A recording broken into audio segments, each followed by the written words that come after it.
ঢাকা আন্তর্জাতিক বিমানবন্দরে ১৩০০ গ্রাম স্বর্ণালংকার ও ১৩,৯৭০ Saudi Real সহ নুরুল আলম নামের এক ব্যক্তিকে গ্রেপ্তার করেছে আর্মড পুলিশ ব্যাটালিয়ন।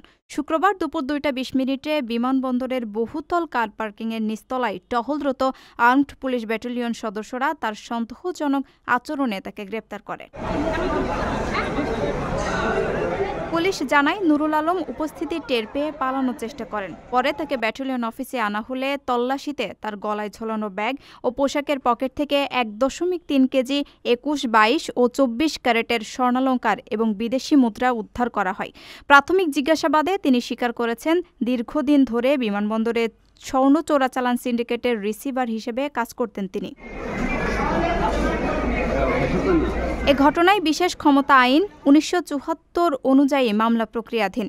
এপিবিএন জানিয়েছে, চলতি বছরে বিমানবন্দরে মোট ২৮ কেজি ৫০৮.৩৮ গ্রাম স্বর্ণ জব্দ করা হয়েছে। Airport APBN operation commander police super Mozammel Haque বলেন, স্বর্ণ ও মাদক চোরাচালান রোধে অভিযান অব্যাহত থাকবে।